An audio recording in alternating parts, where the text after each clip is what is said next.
Hola Jaguares, mi nombre es Alison García y me da muchísimo gusto saludarles desde la cobertura especial de la Feria Internacional del Libro Yucatán. En esta ocasión, los equipos de Radio Universidad, Comunicación Digital, Prensa Wadi y Wadi TV se unen para traerles esta cobertura especial. En esta ocasión no me encuentro sola, me encuentro con Jesús Alejo Santiago, periodista cultural, quien desde sus inicios ha impulsado el Encuentro Nacional de Periodismo Cultural aquí en la FILEI. Muchísimo gusto, bienvenido. No, al contrario, gracias por la invitación. Sabemos que este espacio es un espacio fundamental para donde convergen los principales referentes del periodismo cultural, pero me gustaría comenzar un poco con su formación. ¿Cómo se interesa con estos temas y cuáles fueron las decisiones para adentrarse en este camino? Esas son historias que se van construyendo en el camino, se van viendo a lo largo de la historia. Siempre he dicho que tengo dos versiones, dependiendo cuál es la que más deseen. La versión que muchos utilizamos es que desde que era niño siempre soñé con ser periodista cultural y aparecer a cuadro y estar en radio. La realidad es que había espacio para hacer servicio social en Radio Educación, una emisora que pertenece en estos momentos a la Secretaría de Cultura del Gobierno de México. Cuando yo entré pertenecía a la Secretaría de Educación Pública y solo había lugar en la sección cultural. Entonces decidí formar parte, participar de ese proyecto y sin duda desde un primer momento a mí me llamó muchísimo la atención porque siento que desde la cultura tienes la posibilidad de observar al mundo desde diferentes perspectivas. La cultura, cuando estás haciendo las coberturas, por ejemplo, de una feria del libro, te puede llevar a la economía. ¿Por qué? Porque preguntas, ¿cuánto costó la feria? ¿Cuántos van a participar?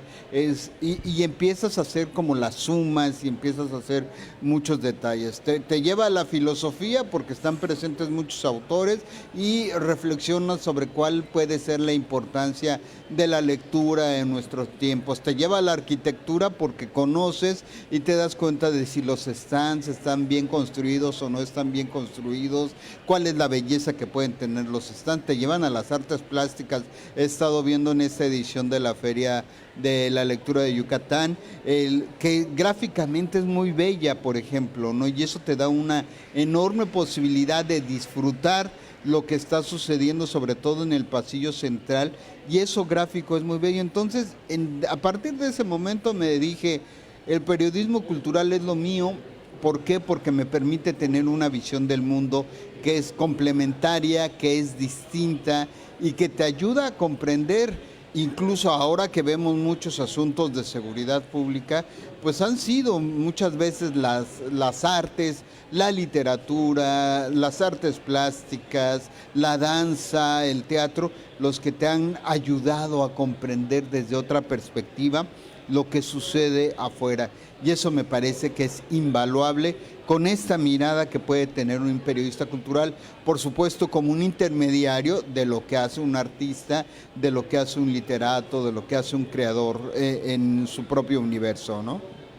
Y siguiendo con lo que nos comenta, nos habla de esta mirada tan importante. Entonces me gustaría que nos comparta su perspectiva y por qué es importante hablar y fortalecer el tema del periodismo cultural. Un poco lo estaba adelantando en mi respuesta anterior.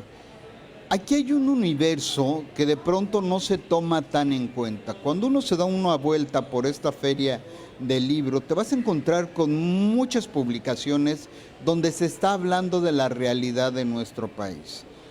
Tanto los que son periodísticos, entonces te vas acercando con datos, con información a ciertos personajes, vas conociendo algunas estructuras que se han desarrollado, vas conociendo chismes periodísticos, etcétera, etcétera, como a través de la literatura. Yo tengo un ejemplo en este sentido que es como muy claro. ¿Quién mejor que Elmer Mendoza con su literatura negra, no voy a decir con su narcoliteratura, sino con su literatura negra, con su mirada sobre el norte del país, en particular sobre Sinaloa, para entender muchos de los procesos que se están viviendo incluso hoy día en Sinaloa, cuando su primera novela se publicó hace 30 años aproximadamente, ¿no? Él es una figura súper importante para entender esta realidad llena de violencia y de inseguridad que se están viviendo en ciertas regiones. ¿Quién mejor que Teresa Margoles, una artista plástica, que habló de los encobijados desde hace 25, 30 años en ciertas exposiciones, en instalaciones que organizaba tanto en Sinaloa como también en otras regiones, llegó a la Ciudad de México? ¿Quién mejor que ellos para entender esa realidad? ¿Quién mejor que el artista Alejandro Santiago, ya desafortunadamente fallecido, que organizó una gran exposición que se llamó Migración y que era construir figuras con la forma de un ser humano, que eran de arcilla y que iba colocando en los espacios vacíos mostrando el dolor de la migración? Yo creo que ahí está muy claro cómo el arte y la cultura nos puede mostrar la realidad, pero con otra perspectiva. El mismo Carlos Fuentes, por supuesto, parafraseando a otros autores, ya lo decía desde hace muchísimo tiempo, al final la ficción pareciera que está superando a la realidad. Y también la realidad está superando a la ficción, porque de pronto te encuentras con historias en la calle que parecerían inimaginables para cualquier creador. Cualquier creador diría, ni una mente maquiavélica de un autor sería capaz de imaginar lo que está sucediendo. Ahí se encuentran muchos de estos ejemplos. ¿Y por qué? Porque a final de cuentas son el reflejo de nuestra realidad. Ellos dialogan, los creadores dialogan con su universo, dialogan con su mundo. Son elementos metafóricos, no abstractos, de la manera en que nos cuentan lo que está sucediendo en la calle. Por eso es que a mí me parece que es fundamental el periodismo cultural, y siempre agradecí durante mis años de formación, ahorita ya no sucede tanto eso, que las secciones culturales estuvieran hasta el final de los periódicos. Por ejemplo, hoy no sé si ustedes sepan que es un periódico, pero es un elemento de papel.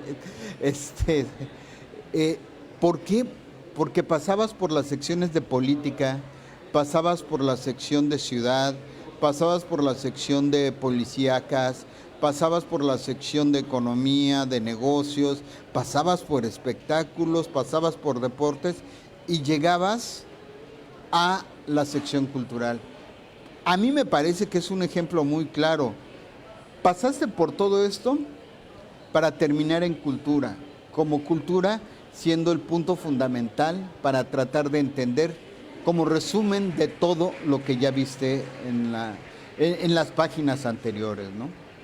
Muy interesante lo que nos comparte, y así como lo es el periódico, como es la Feria Internacional del Libro, son espacios que promueven el periodismo cultural, sobre todo estos temas tan relevantes. Quería preguntarle cómo surge el Encuentro Nacional de Periodismo dentro de la FILEI. Como un espacio de diálogo.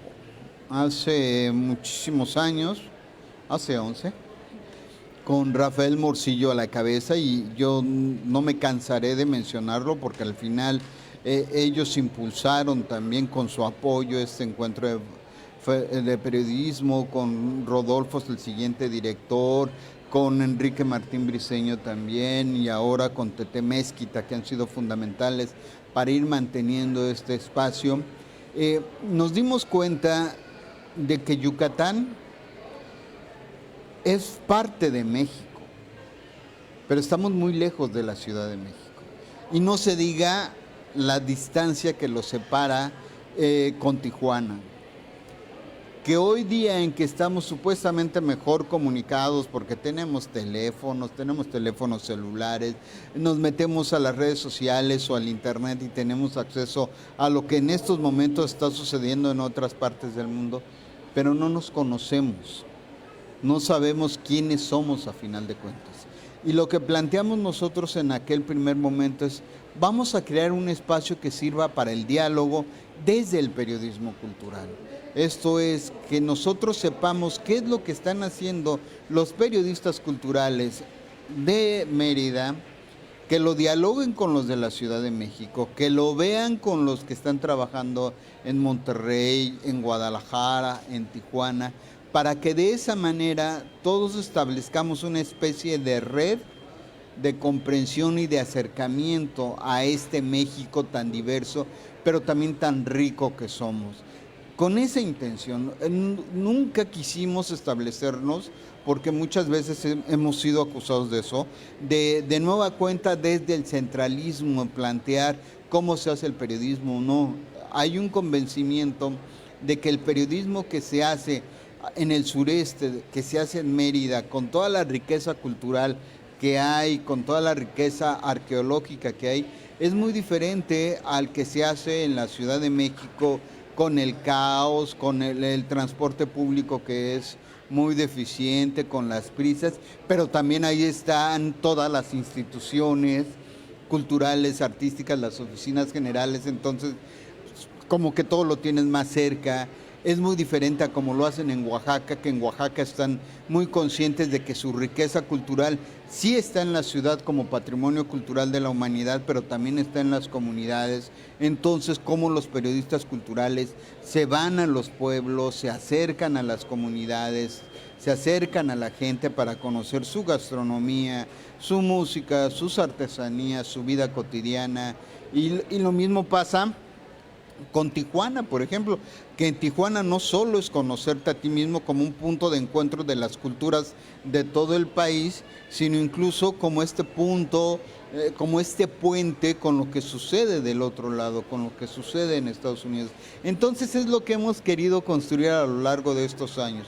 Este espacio de diálogo de periodistas culturales que nos permitan conocernos a nosotros mismos, que nos permitan conocer al país y con ello tratar de mejorar la presencia del periodismo cultural en el ámbito nacional, porque sabemos que seguimos siendo una de las secciones más castigadas dentro de todos los medios, ya no digamos los tradicionales, sino incluso las nuevas herramientas que existen tecnológicas y que se manifiestan a través de las redes sociales.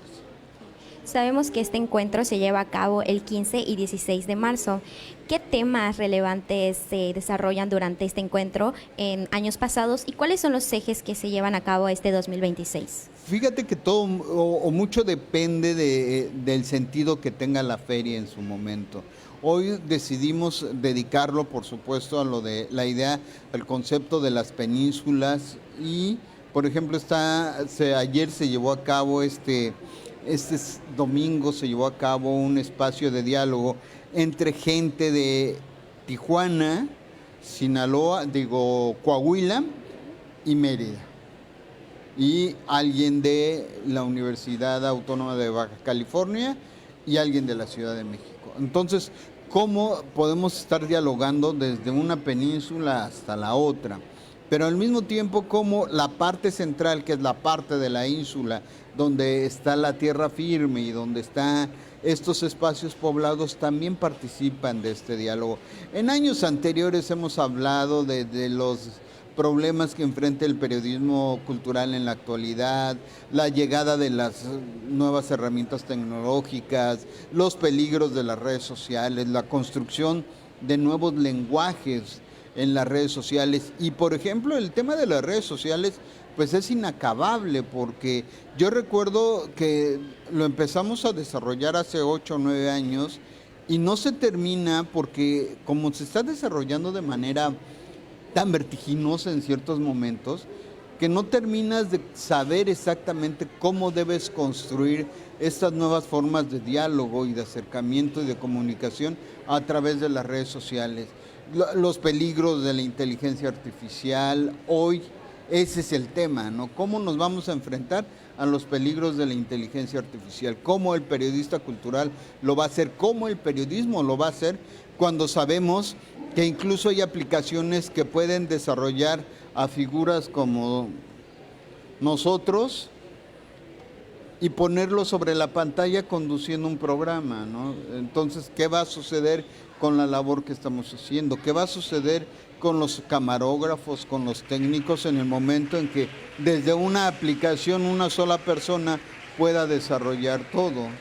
Esos son los temas que nos han llevado a reflexionar, y en esta ocasión, como te decía, pues es cómo seguimos dialogando o no entre estas penínsulas, sobre todo. Me parece muy interesante que toquen y aborden estos temas como un espacio, como usted menciona, de diálogo donde se pueden compartir diferentes perspectivas, opiniones y que también es un espacio para las juventudes que participen y se unan. También hay otras actividades que se llevan a cabo en este encuentro, ¿no? Como lo es la entrega del Premio Nacional de Periodismo. ¿Qué nos puede decir sobre Verónica Romero Soto, que recibirá el galardón este año? Te puedo decir muchas cosas, pero antes quiero decirles algo, que incluso esto va para ustedes.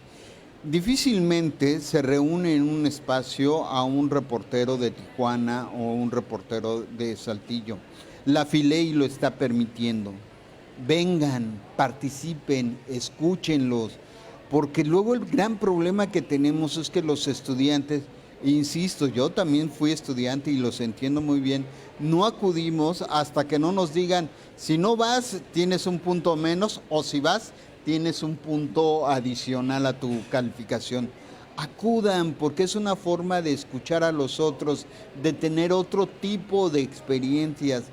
Esto no solo está dirigido a los especialistas, a quienes ya ejercemos el periodismo, sino en particular, por sobre todas las cosas, en especial y como protagonistas, como querramos definirlo, es para ustedes, para los estudiantes, para la gente que se está formando.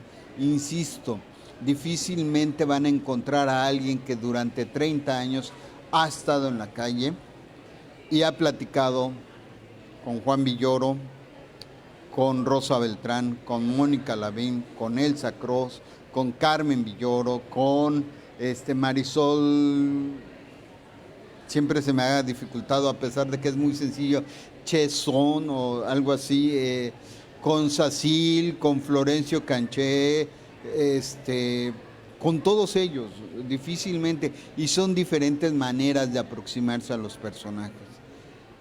Por eso los invito y los seguiré invitando todo el tiempo. Acudan, inviten a sus compañeros, vale mucho la pena, pregunten, porque solo de esa manera se van a formar. Sobre Verónica Romero Soto, es una mujer que lleva ya 25 años haciendo el periodismo cultural. Lo ha hecho desde dos perspectivas, tanto desde el periodismo impreso, trabajó en El Financiero durante muchos años cubriendo cultura y espectáculos, y desde Radio Educación, el periodismo radiofónico, donde se encuentra en la actualidad, es una especialista en cuestiones teatrales, y eso es muy rico porque eso es lo que les estoy diciendo. Por ejemplo, a Verónica Romero Soto, en el ámbito teatral, si ustedes van con ella, la saludan actores, dramaturgos, directores, productores, porque los ha entrevistado a lo largo de 25 años. Y ese tipo de personajes difícilmente los encuentras si tienes la oportunidad de platicar con ellos, de preguntarles y de cuestionarles. En gran parte esas fueron las razones por las que llevaron a un jurado, porque no es una selección exclusiva de la UADY o de la Filey o de Manos Libres, sino es todo un pequeño colectivo el que se reúne, un pequeño jurado para elegir a los ganadores de estos reconocimientos, y esos fueron los motivos que llevaron a reconocer el trabajo de Verónica Romero, 25 años ya en este espacio y haciendo una labor que ha sido fundamental para entender el teatro contemporáneo. Bueno, le enviamos nuestra felicitación a Verónica Romero Soto en esta ocasión que va a ser galardonada, y en 2023 usted recibió el Homenaje Nacional de Periodismo Cultural. También muchísimas felicidades, fue el premio Fernando Benítez. ¿Cómo se siente con esto? No, pues imagínate, el Fernando Benítez es el premio que otorga la Feria Internacional del Libro de Guadalajara. Y podría decirse que para el periodista cultural, para el periodismo cultural, es el máximo reconocimiento que puede existir. Pues imagínate cómo me puedo sentir después de haber recibido ese reconocimiento, ese homenaje. Sin duda es un galardón que a mí me enorgullece mucho, no solo porque es resultado de una labor de muchos años en este trabajo del periodismo cultural, alrededor de 30 años, poco más de 30 años, dependiendo las cifras que quieras ponerle, pero que también que es importante porque es de los primeros en donde se premia a quienes ejercemos el diarismo, el periodismo cotidiano. Lo había ganado Miguel de la Cruz 1 o 2 años antes y después en este caso fui yo, que a mí no, me parece que es fundamental, no porque yo lo haya recibido, sino porque por fin se está reconociendo a quien todos los días se levanta, toma el transporte público, va a una entrevista, lo llaman a una conferencia, tiene que ir a la sala de redacción, tiene que mandar su nota para la internet, para la web, tiene que preparar un guión para radio, para televisión y luego preparar el impreso y después en la noche ir a otra entrevista o ir a la cobertura de una obra de teatro o a una película o simplemente tener que llegar a su casa y dicen a leer, pues sí es a leer porque tenemos que prepararnos para la entrevista del día siguiente. Y eso, por ejemplo, es fundamental dentro de los elementos que se reconocen en este premio de periodismo de la Filey, porque de eso se trata, de reconocer el trabajo de quienes lo hacen todos los días, que salen a las calles y se esfuerzan todo el tiempo por mantener a la sociedad informada de lo que acontece en torno a estas temáticas. Sí. Y ya para ir finalizando y siguiendo hablando de trayectorias, estamos un poco de un mes de cumplir 60 años de Radio Universidad. ¿Qué significa para usted la radio y si tiene alguna anécdota relacionada con respecto a ella? Ay, no. Si pudiera sacar todas las historias que tengo yo vinculadas con la radio, no nos alcanzaría el tiempo. Yo empecé en Radio Educación en 1991 haciendo mi servicio social, como les contaba al principio. En el 93 ya me contrataron para ser redactor. En el 94 comencé a ser reportero.